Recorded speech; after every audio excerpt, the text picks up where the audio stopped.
Dios les bendiga, amados hermanos, que el poder del Espíritu Santo y la gracia de Dios sea sobre cada uno de ustedes y los bendiga.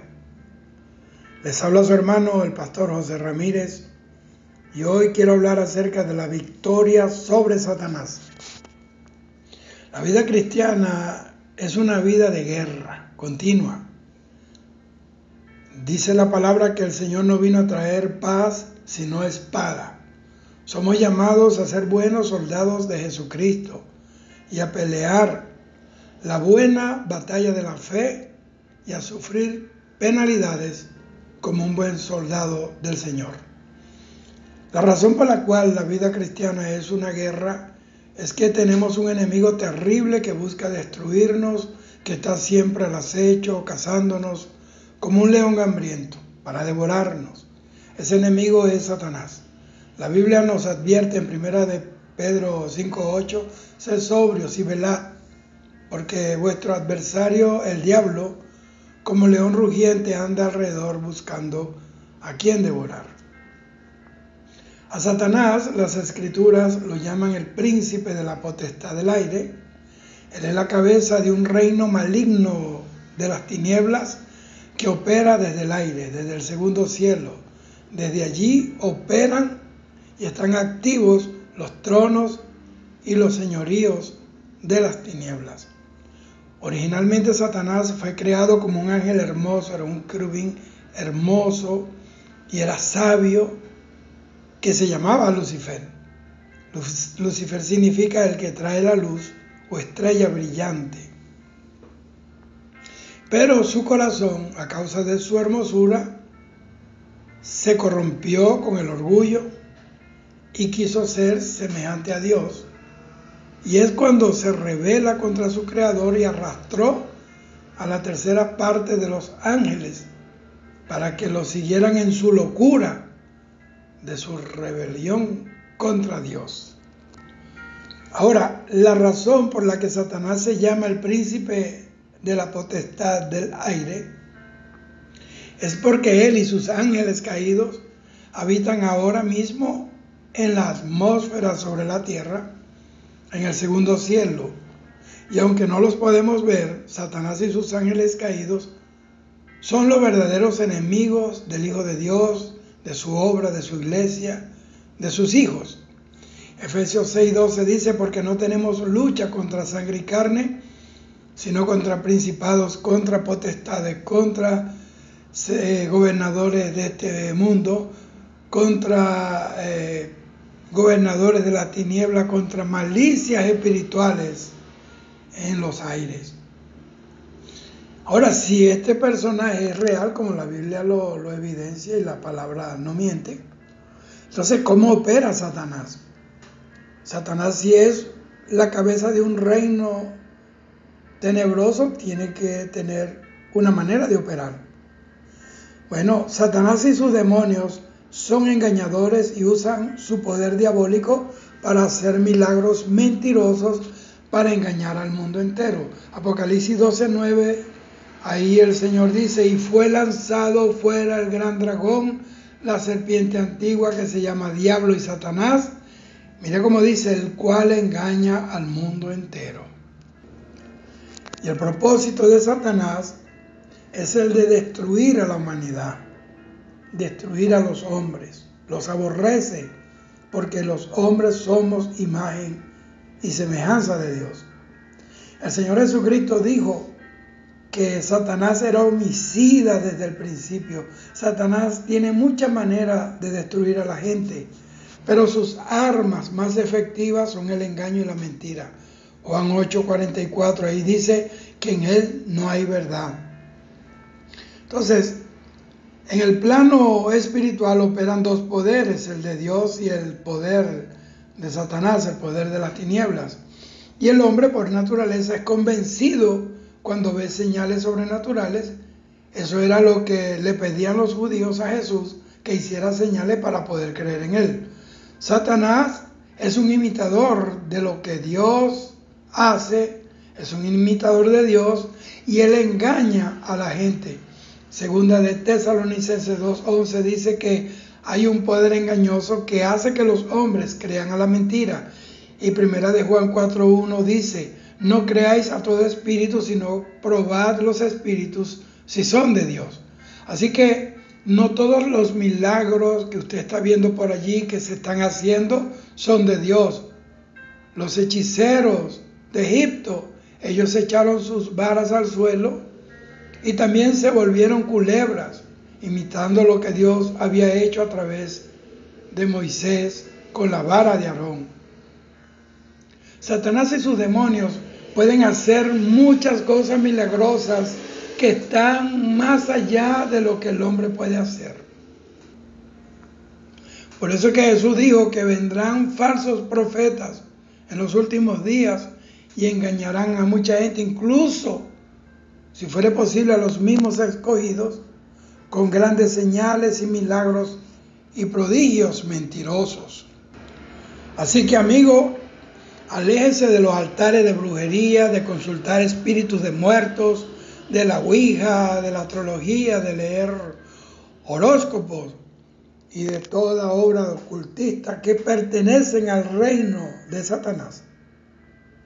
La Biblia dice en Efesios 5:11, no participéis con las obras infructuosas de las tinieblas.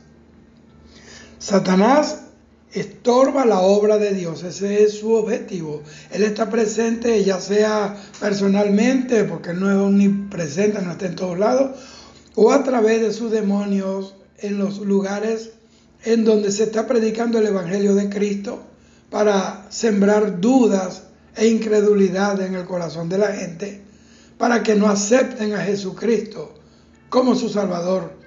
Y él trata de endurecer los corazones para que no oigan la voz del dulce Salvador Jesucristo. Satanás oprime a los cristianos. Él apunta su artillería infernal en contra de los cristianos para hacerlos dudar de la fidelidad de Dios en sus vidas, para hacerlos dudar de la promesa y la palabra de Dios. A Pedro le inyectó la duda y se hundió en el mar. A Tomás lo hizo dudar de la resurrección de Jesucristo. Él sabe que si logra meter el desaliento y la duda en los corazones de los cristianos, ellos no podrán vivir la vida abundante que Jesucristo compró para ellos en la cruz. Por eso debemos fortalecernos en el Señor y en el poder de su fuerza. Satanás tienta a los cristianos para que pequen contra Dios. Tentar, esa palabra literalmente significa provocar. Eso es lo que Satanás hace. Provoca deseos pecaminosos en el cristiano y luego lo engaña como lo hizo con Eva, haciéndole creer que lo que hagan contra Dios no es tan malo como ellos creen, que sus acciones injustas y sus pecados no tendrán consecuencias eternas, que Dios los entenderá, que Dios sabe que ellos son carne, que pueden pecar y luego arrepentirse. A muchos que pecaron no les dio tiempo de arrepentirse, los sorprendió la muerte en pecado y hoy están en el infierno por jugar y por oír a esa serpiente asesina. Satanás usa los deleites y las cosas del mundo para mantener a la gente alejada de Dios y que no hagan la voluntad de Dios. Y lucha para que la gente no se entregue a Jesucristo para ser salvos. El Señor Jesucristo venció definitivamente a Satanás en la cruz.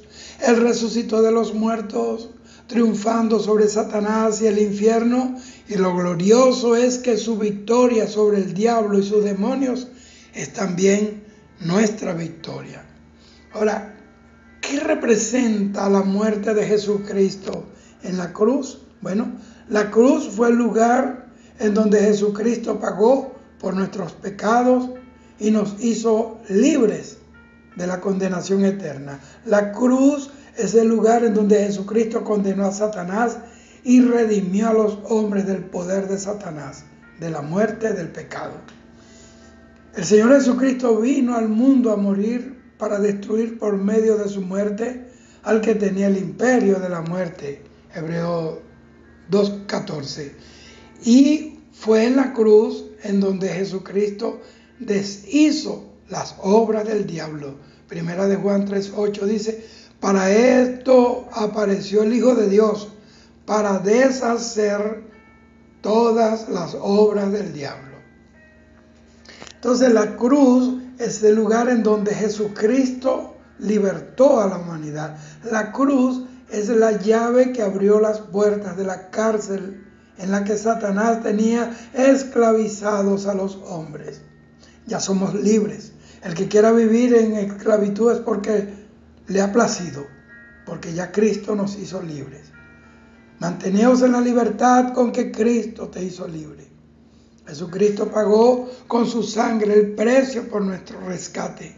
En la cruz fue en donde Jesucristo revocó a Satanás todos los derechos legales que tenía sobre la humanidad.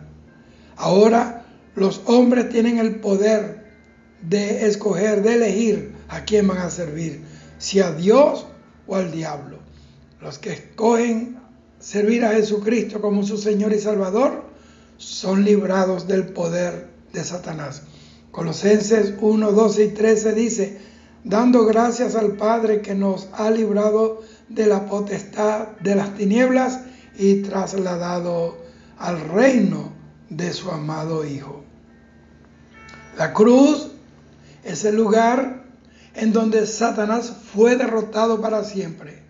Fue un árbol en donde la humanidad quedó bajo el poder de Satanás, el árbol del Edén, y fue en una cruz de madera labrada de un árbol, en donde Jesús venció a Satanás.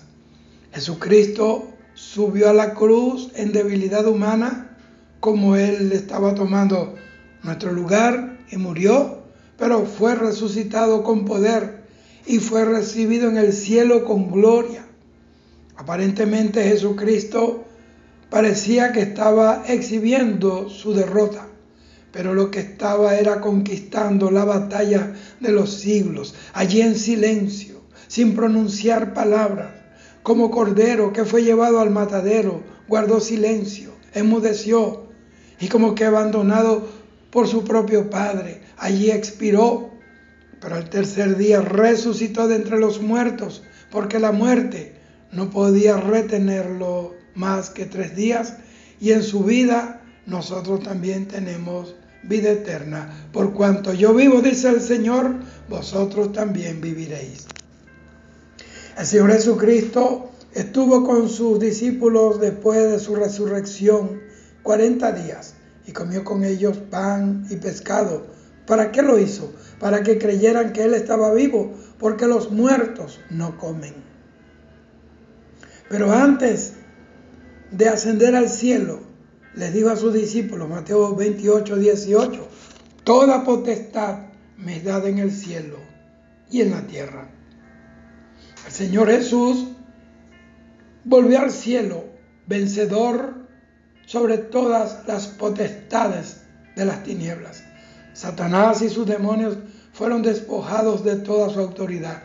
Fueron desnudados del poder que tenían sobre la humanidad. Jesucristo volvió al cielo con la victoria sobre las potestades de las tinieblas y las avergonzó públicamente. Colosenses 2:15 dice, y despojándose, o sea, quitándole el poder a los principados y a las potestades, los exhibió públicamente, óigame bien, triunfando sobre ellos. La cruz fue el lugar de victoria del cielo sobre el infierno.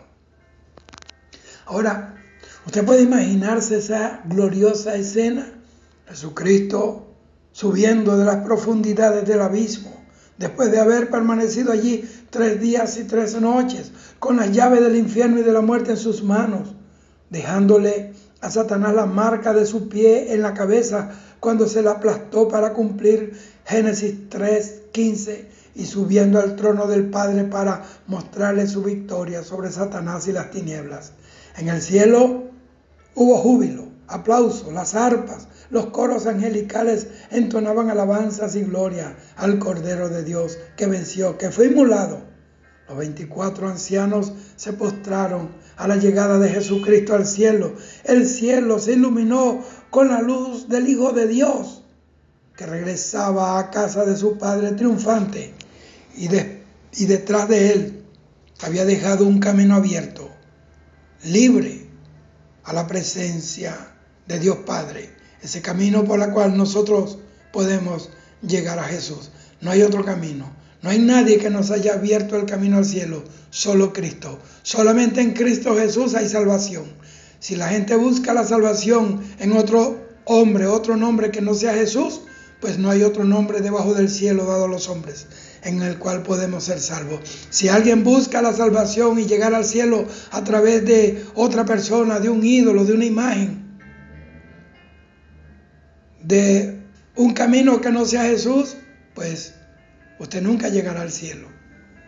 Imagínese esto: el Padre Celestial recibiendo a su Hijo y dándole la bienvenida a su hogar celestial, y le dio un lugar en ese sitio más elevado de honor y de poder que se puede conferir a nadie. Cristo fue glorificado allí.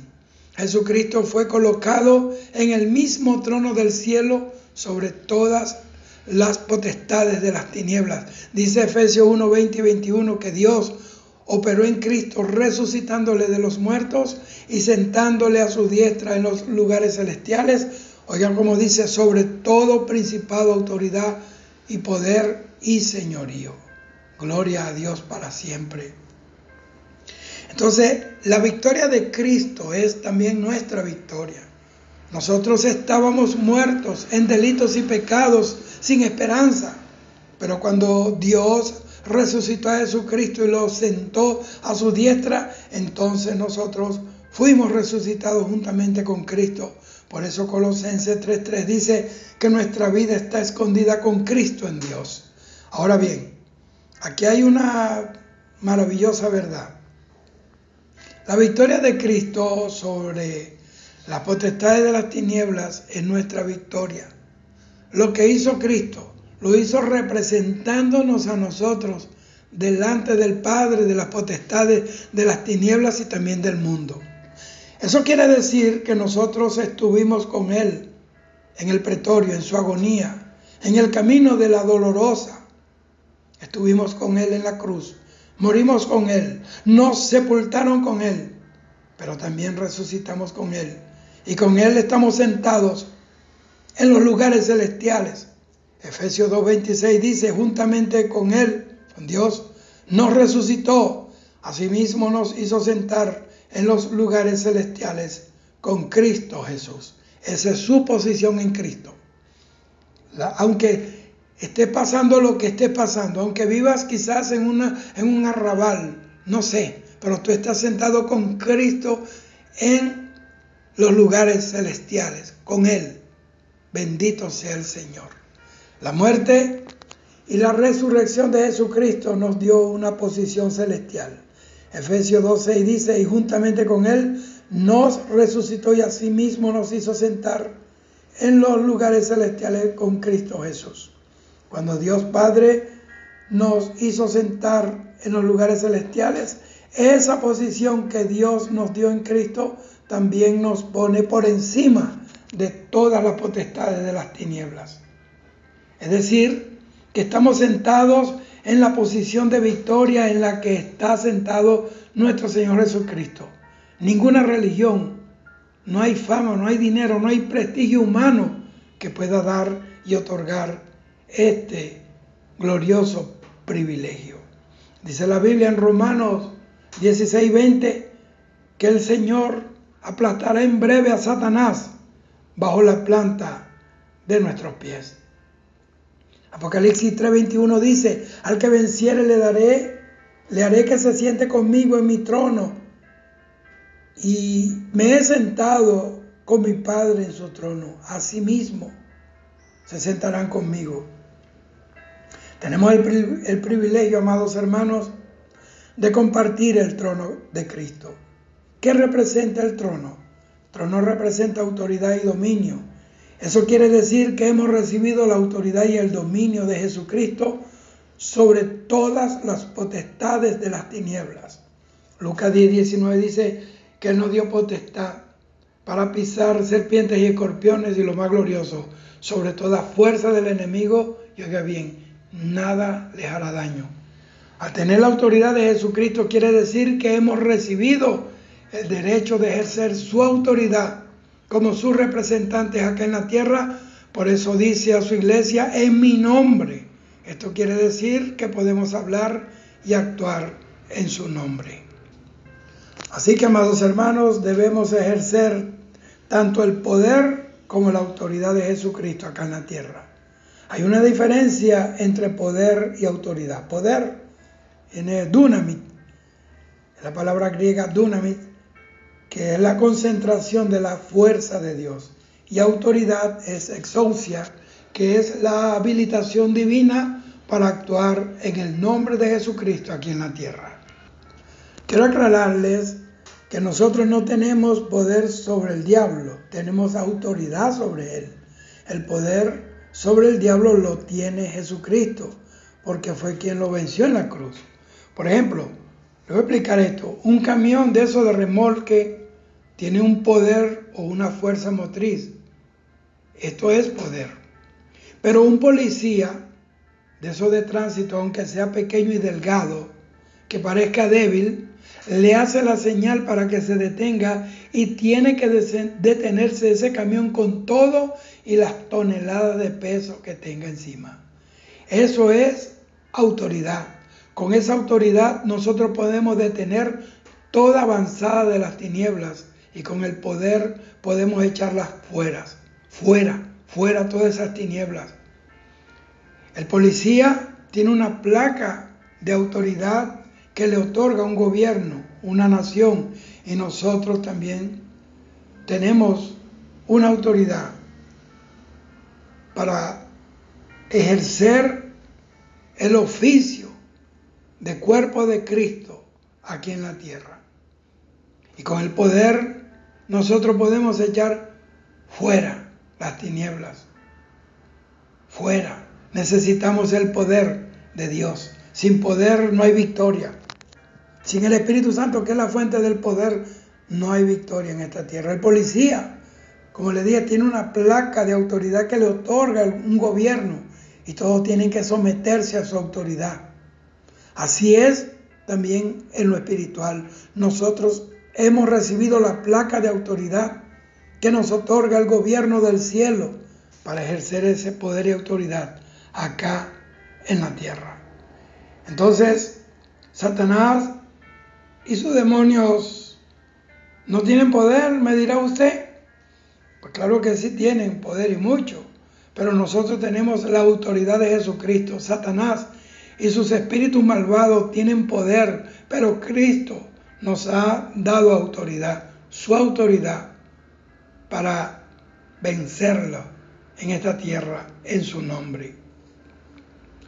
Pero solo si somos obedientes a Dios. Esto no es para todo el mundo, solamente esta es la condición: si somos obedientes a Dios, a su palabra, y si permanecemos en la fe de Jesucristo, podemos hablar y actuar en su nombre, y las potestades de las tinieblas tienen que obedecernos y retroceder y huir. Las tinieblas reconocen cuando un cristiano está operando bajo la autoridad de Jesucristo y tienen que obedecernos y tienen que huir. Y esto quiere decir entonces que ya nuestra batalla terminó porque ya Cristo venció las tinieblas. Pues claro que no. Satanás es un enemigo derrotado, pero no se ha rendido. Jesucristo lo condenó al lago de fuego y azufre, y su carrera criminal terminará allí para siempre. Eso nos dice que nunca más volverán a atacarnos, a hacernos daño. Pero mientras tanto, Satanás seguirá activo como león rugiente, tentando, engañando y destruyendo. Ningún cristiano en sus propias fuerzas puede enfrentar a Satanás, que es el segundo personaje más poderoso del universo después de Dios. Satanás volvió a Abraham, al padre de la fe, en un mentiroso. Negó a su esposa. A Sansón lo volvió un mujeriego y borrachón. A David lo volvió un adúltero, un fornicario, un asesino. A Pedro lo convirtió en un cobarde y negó al Señor 3 veces. A Tomás en un incrédulo. A Judas Iscariote en un traicionero. A Juan el Bautista lo confundió en la cárcel. Amados hermanos, este personaje, Satanás, es peligroso. Tiene miles de años de experiencia matando gente, destruyendo vidas, llevándolos al infierno. Efesios 6:10 dice: fortaleceos en el Señor y en el poder de su fuerza. Solo allí tendremos la posibilidad garantizada de permanecer firmes ante los ataques del diablo. El Señor nos aconseja en Proverbios 3:5: fíate de Jehová de todo tu corazón y no te apoyes en tu propia prudencia, en tu propia sabiduría, en tu propio poder. Fue Jesucristo quien venció a Satanás. Por eso debemos ser fuertes en Él, en Jesús. En Apocalipsis 12:11 dice: y ellos le han vencido por medio de la sangre del Cordero y de la palabra del testimonio de ellos, y menospreciaron sus vidas hasta la muerte. Este versículo coloca a los creyentes en Jesucristo en el puesto de los vencedores.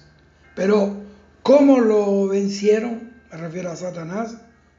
¿Cuál fue el secreto de ellos para vencer a Satanás? La Biblia nos dice el secreto de cómo lo vencieron. Lo vencieron por estas 3 cosas. Dicen, ellos le han vencido. ¿A quién? A Satanás. Apocalipsis 12:11. ¿De qué manera? ¿O por qué medios? Número 1, por la sangre del Cordero. Número 2, por la palabra del testimonio de ellos. Y número 3, que no amaron sus vidas, que la despreciaron, menospreciaron sus vidas hasta la muerte. Estas 3 cosas fueron la causa de la victoria de ellos sobre Satanás. Y hoy sigue siendo para nosotros la misma fórmula para vencerlo. Por eso debemos usar estas 3 cosas en nuestra batalla en contra del diablo y las tinieblas.